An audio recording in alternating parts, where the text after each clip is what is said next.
For a really long time, I noticed that scientists are frustrated. It's frustrated with this career path, the way academia is structured, and how they see or not see impact of their work. They do amazing discoveries, but they fight for papers, and most of the time, that's all that is done with their findings. All of a sudden, skills and knowledge and expertise that scientists developed during their research, now it's applicable.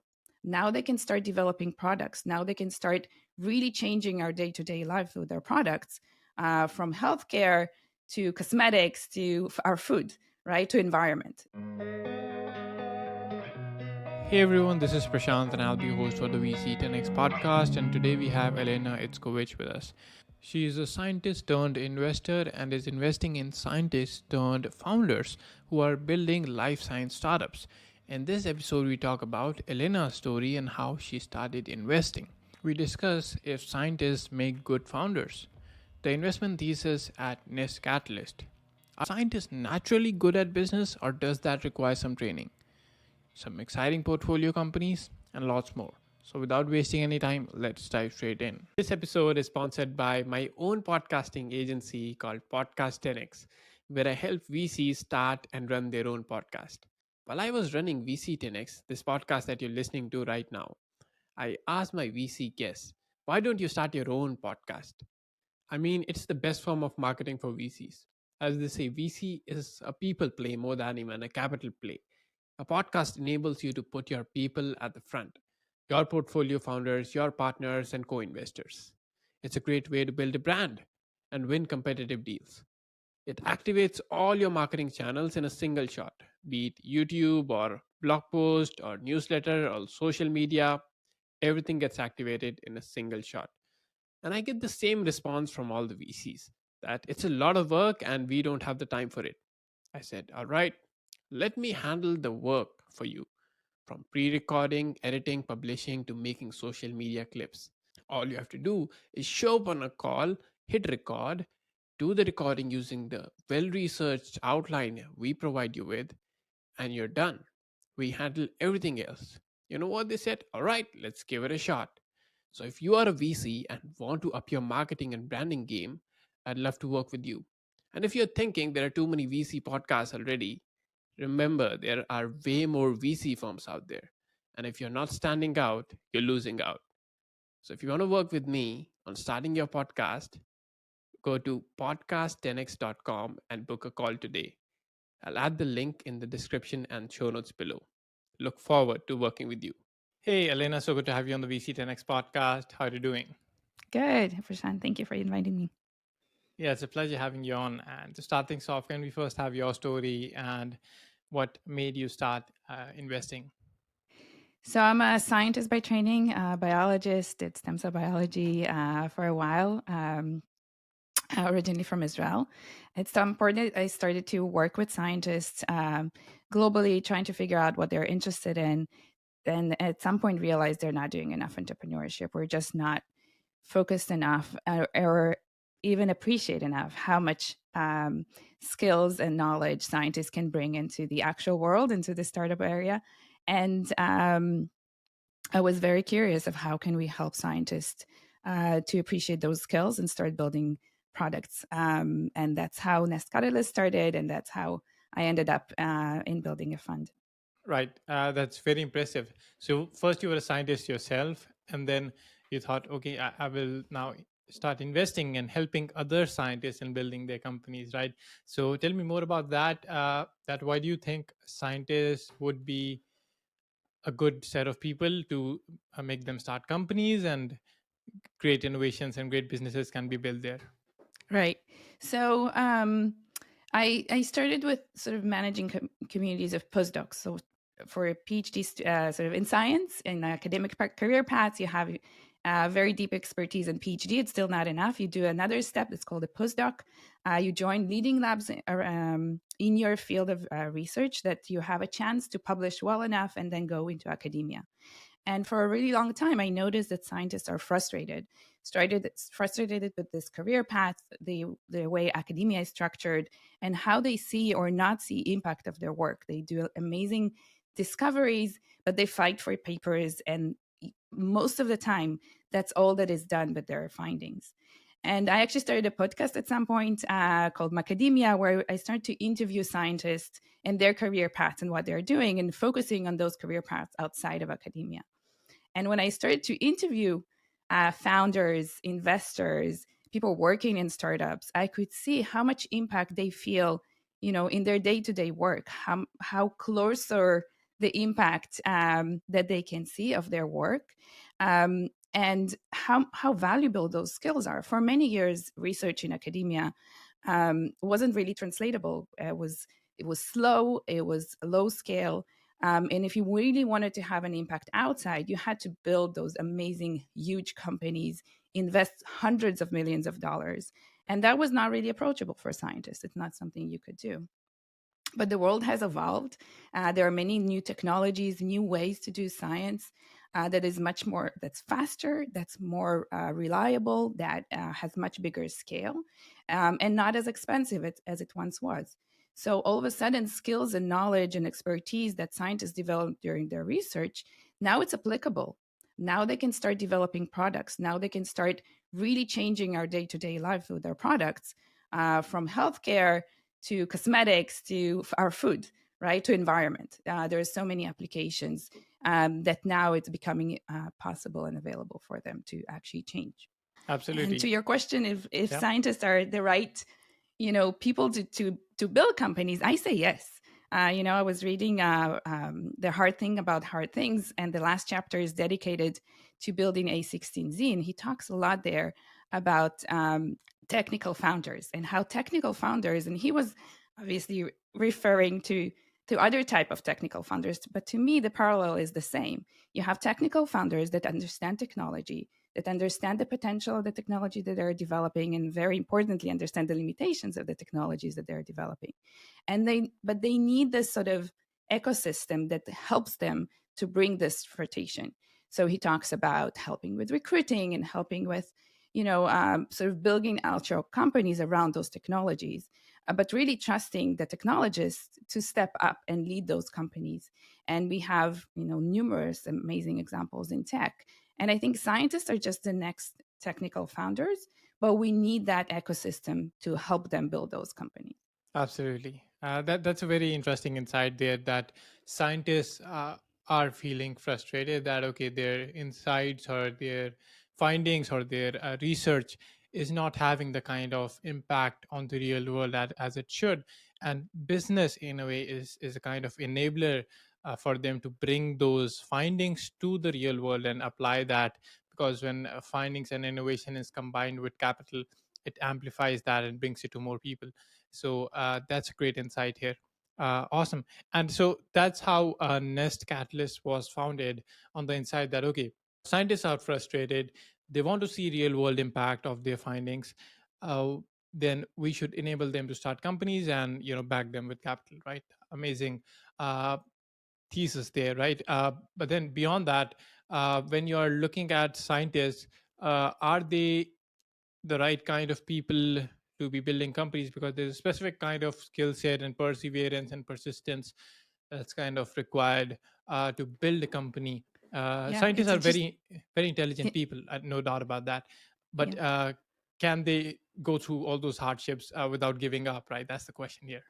Yeah. Well, it's funny you mentioned perseverance, because I think that if scientists are not lacking on something, is on that. Science is being really on the verge of discovery, of doing things we don't know, right? So you have to be very dedicated to whatever you're researching, and be able and sort of not happy, but able to acknowledge failure, defeat, and then step up and try again until you actually find what is happening, how the system is working.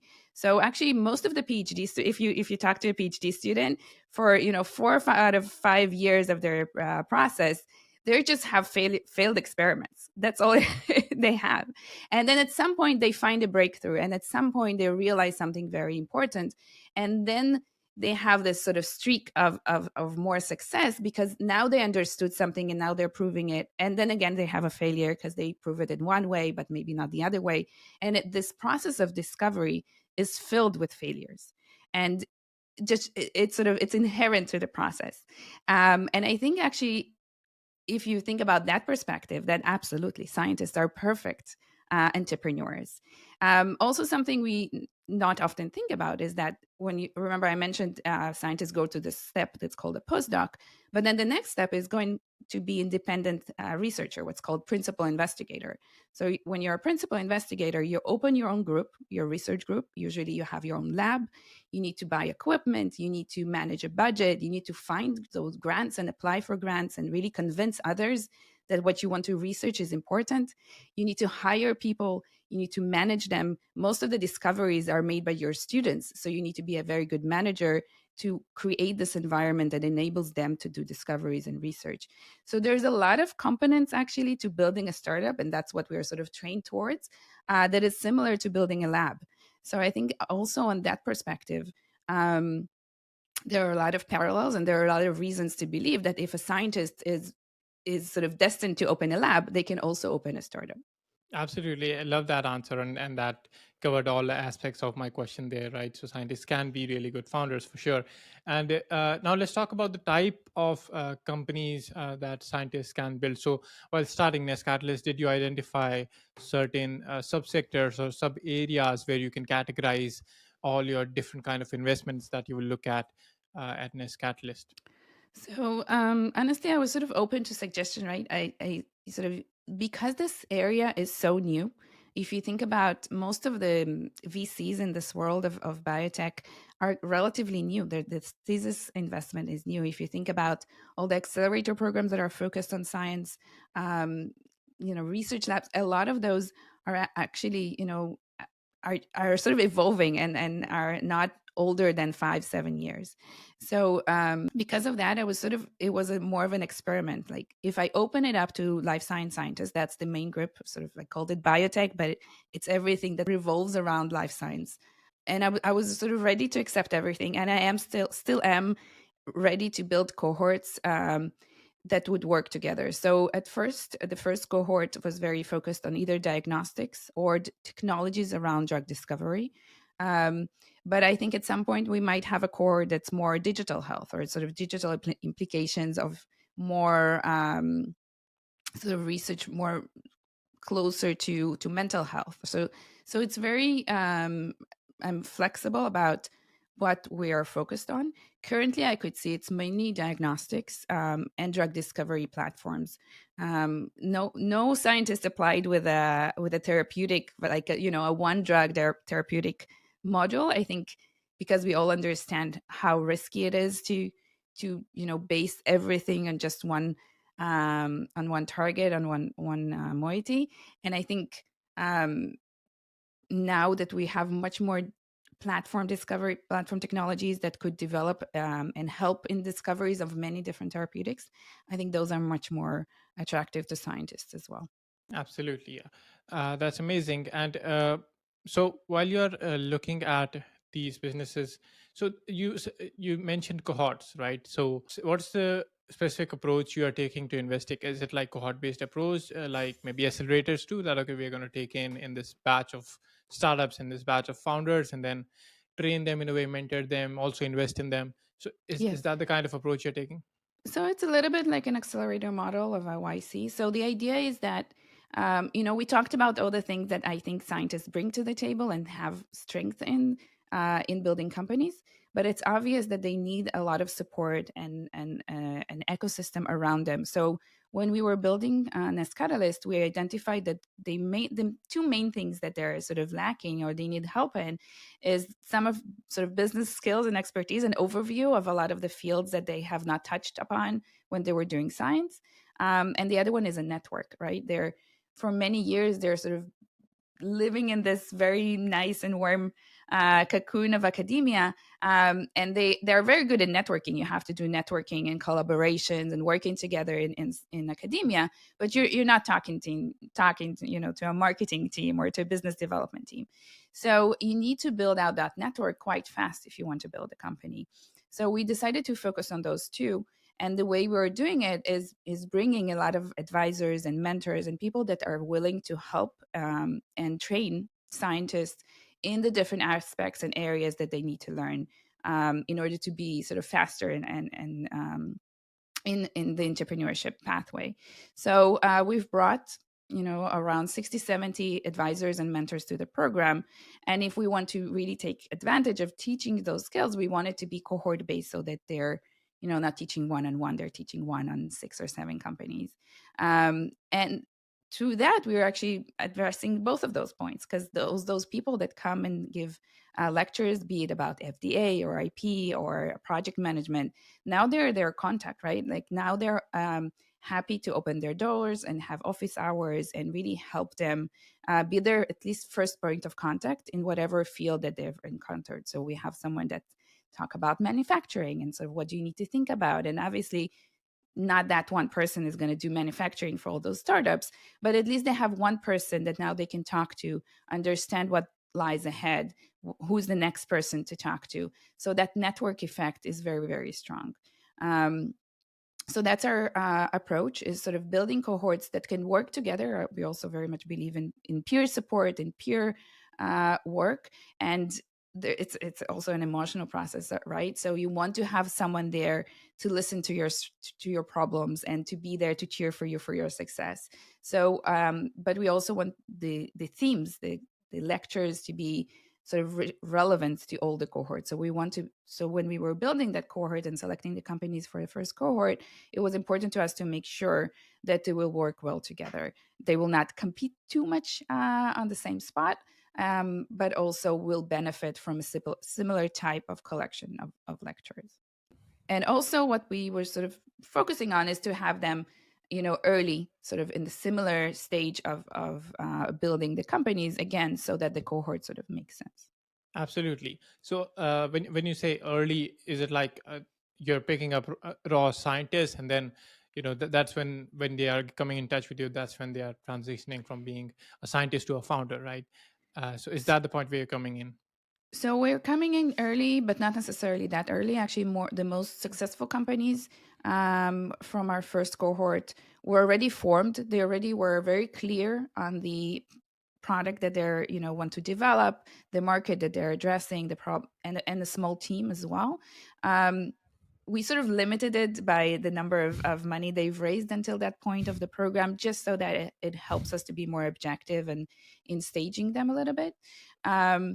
And what is really important to our program and our investment thesis, of course, is that they already know where they're going. It's not just a scientist coming to explore entrepreneurship and explore ideas. We want them, at least at the stage that we're ready to invest, that we know exactly what the company is building, their product, their market, their strategy to building that company. The next step, we were going to have more of sort of an explorative path program, but that's going to be so without investment, something that's more open, so that scientists have that opportunity to explore.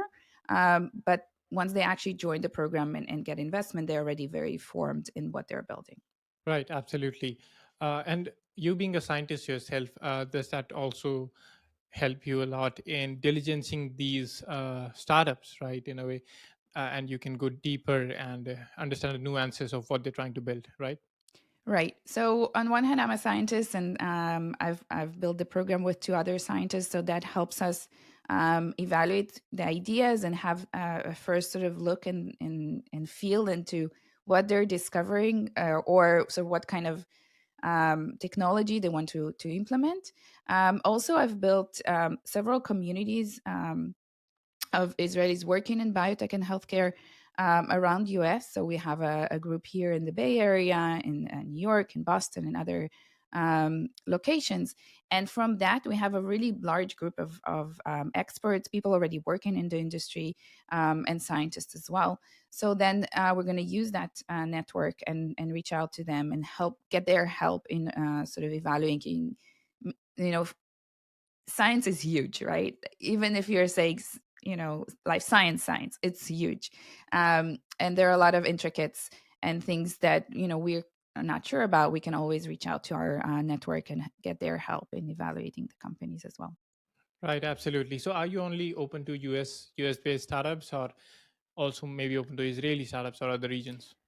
So we're mainly open to US startups and Israeli startups. Mhm. hopefully to European as well. But that's we're trying to figure that out.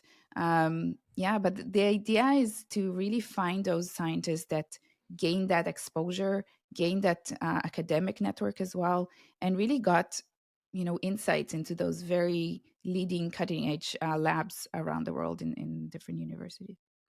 Right, absolutely. So, would you like to tell us about some of the exciting portfolio companies that you're bagged?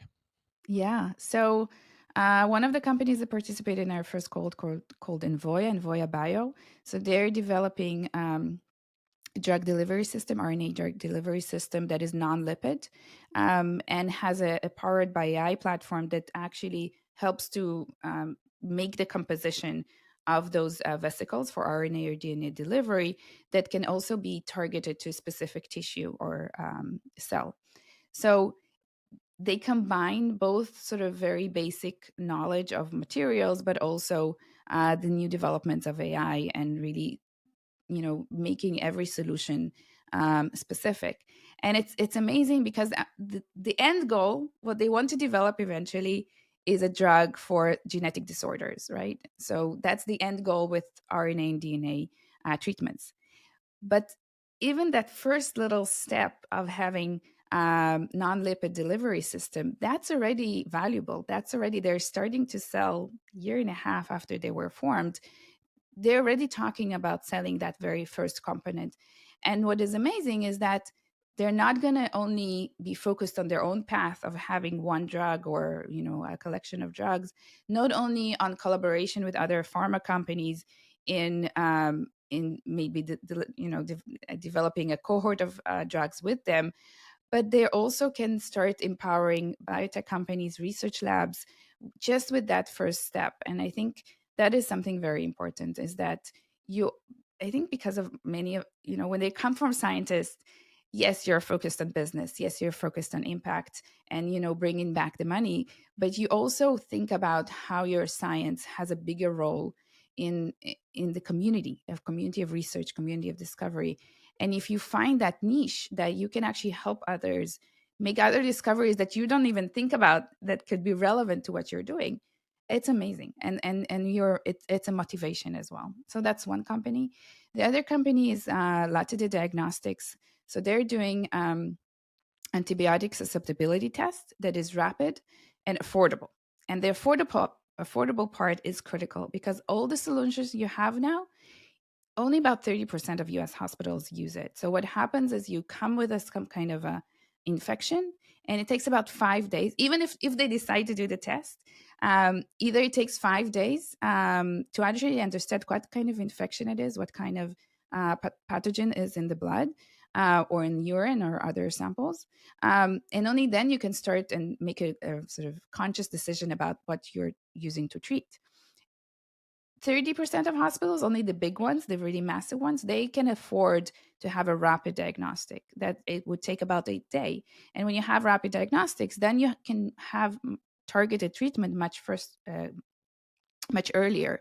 And it's better for the patients, but it also better to the environment. You want to stop using broad spectrum antibiotics because it raises antibiotic resistance. It really limited our possibilities for treatment in the future. So Latitude's solution is actually very cheap. You don't need a machine. You just have a kit. And for $40, you can test almost in any location within about a day what kind of treatment you can use. So it's a functional test. You don't necessarily know to name the pathogen, but you know to which antibiotics it will respond. And that's huge. That can you reach, India, that can reach different countries around the world. It can reach, small villages around here in the US. And at first, it will have an impact on that individual person that gets the right treatment at the right time. But eventually, the impact can be huge. So it's sort of two of the companies that really demonstrates that if you have. So when I was just building Nest Catalyst, I was like, we just need to help scientists do entrepreneurship. It was sort of, I know they'll do good, but I don't know, when we do science, when we do research in academia, it's always sort of guided by grants, right? We get grants in order to study something, and we always need to explain how this is good for the world. So when I was thinking about supporting scientists, I was like, okay, it's clear to me that their solutions are going to be finding discoveries that are good for the world. And now that I actually seen those companies and know how amazing their potential impact is, it absolutely manages sort of empowers that point that scientists are really driven by having amazing impact on our society and our health. And I want to be there to support them. Absolutely. Completely agree on that. And that's beautiful that they are always geared for having a positive impact on the world, right? But another thing with startups is that you also need to sell the business aspect of it, that this is not just good for the world, but can also make good business, right? Right. So, make or building the business model around that innovation, right? Right. So, do you think scientists are also good at that part too, and or maybe need some training on that front? Yeah, I think definitely that is one of the aspects that needs more help. Figure out what kind of business models could be suitable for that technology. So, for example, Latidase diagnostic that can be applied to everything from sepsis to UTIs to um, you know um, human milk infections. So it's a very broad technology, and you need to find those gaps where the business makes sense, where you can sell easily, where you can get reimbursement, where you can manufacture something that's feasible. So all of those aspects, those are the aspects that we focus on in Nest Catalyst. We bring advisors. We have someone to talk about reimbursement to understand how does the payers work. We have someone to talk about the US healthcare system in general and understand that intricate relationships between the payers and the hospitals and the insurance companies and the customer and individual people. We have someone to talk about reimbursement and how that works, and sort of how reimbursement is different for diagnostics or for companion diagnostics or for therapeutics. So all of those things, yes, that's a lot of business expertise and knowledge that scientists usually don't really have, and you need to bring those experts to the program and to help them start thinking very realistically about, okay, this solution is amazing, it can affect everyone, but you need to focus on your beachhead market, and you need to focus that on that first or one or two projects that really have a chance to start building your business.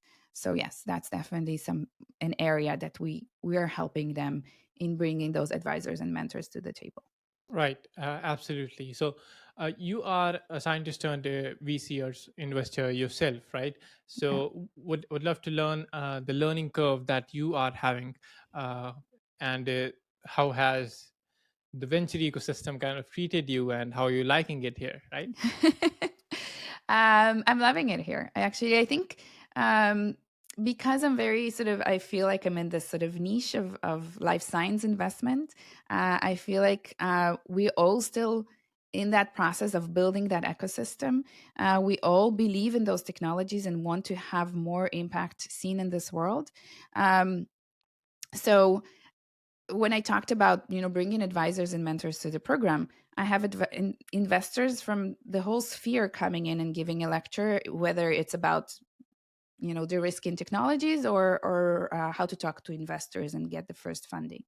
Um, and I feel like we all understand, even if you're investing later in the process or early, that we want to build this ecosystem that targets or sort of addresses all those stages of entrepreneurship. So I'm obviously very early in the process. I'm learning as our scientists learn.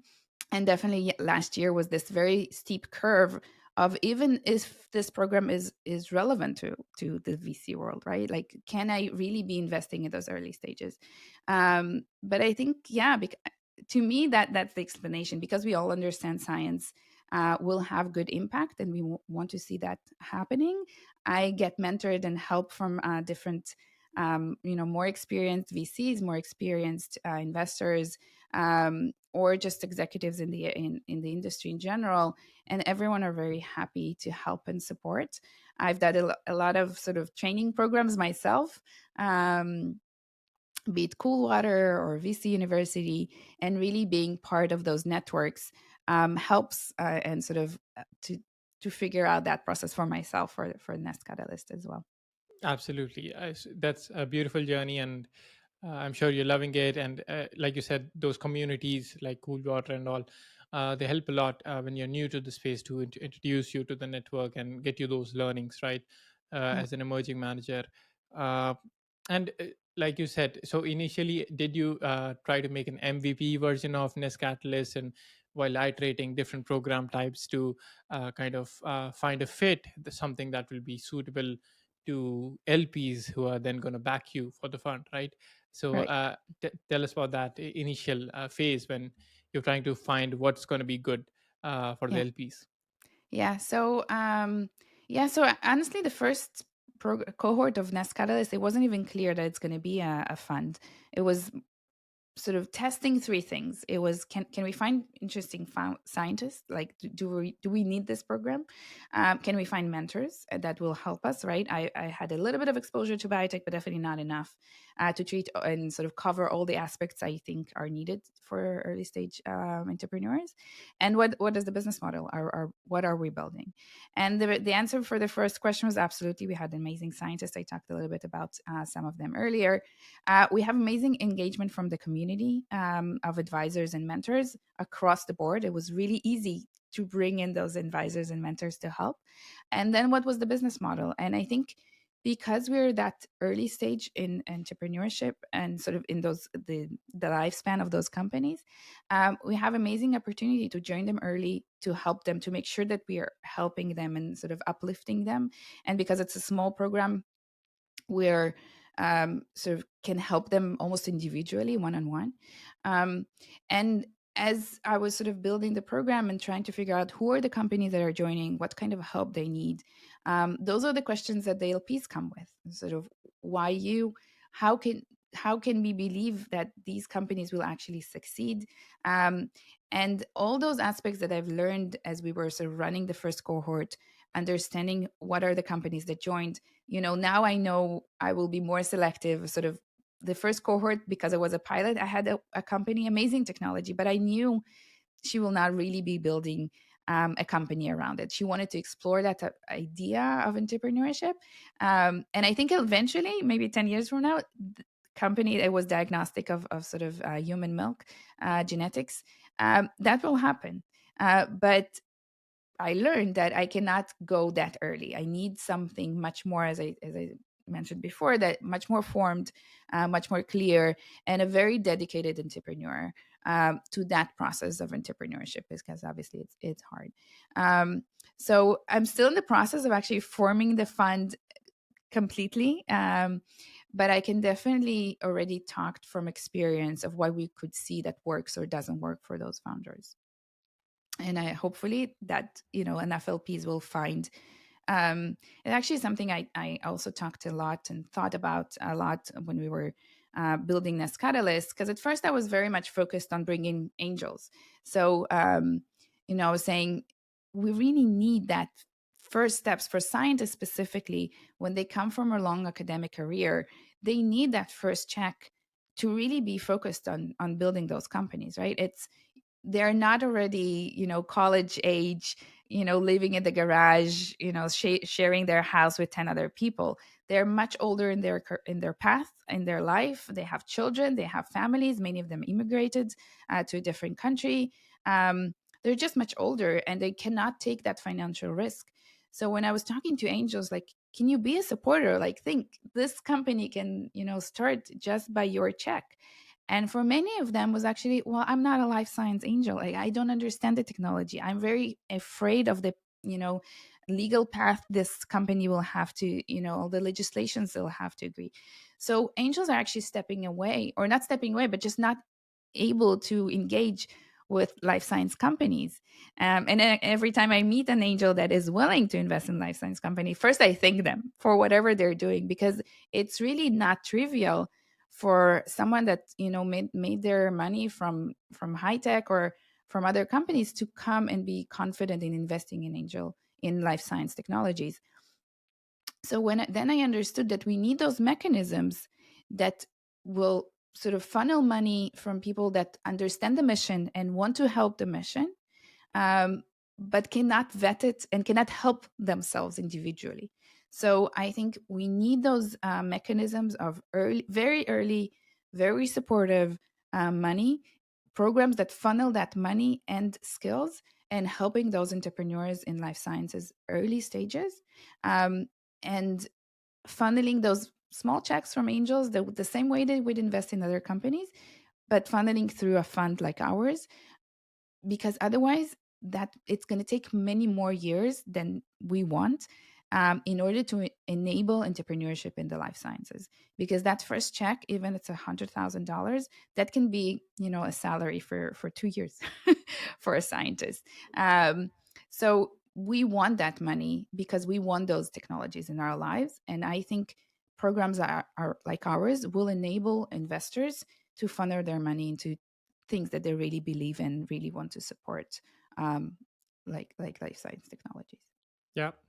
Yeah, that's incredible, and love the work that you're doing for angels to funnel their money via you, being their trusted partner. So that's amazing. Now Thank you. let's do the rapid fire round to close this out, wherein I'll ask you five quick questions about the investing Hmm. you will be doing, and you have to give five quick answers, right? Right, So the first one is, what are the sectors and regions you invest in? right. So we discussed about it. Life science technologies, mainly US, but also Israel and hopefully Europe as well. Awesome. What's the typical stage of investment? So I call it pre-seed. If I could, I call it pre-pre-seed. Really, hopefully, the first check in, and help them to get their first round.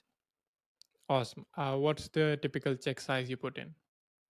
So currently, we plan to invest about 150K in each company as they join, and invest in them again as a follow-up in those companies that manage to get a priced round after us. Awesome. Where can founders or scientists get in touch and apply for funding if there's a direct way? Right. So we're still gearing up towards our next program, hopefully next year. I'm on LinkedIn, I'm on Twitter, I'm on or X, and our website is catalyst.com. Awesome. And last one, where can our listeners follow you? You mentioned that already, I think. Your Yes, social platforms. I'll make sure to put absolutely. all those links in the show notes below. Thanks so much for making time for this, Elena. Been a Thank pleasure you, talking Prashant. to you and love the work that you're doing. I wish you happy investing. Thank you. You too.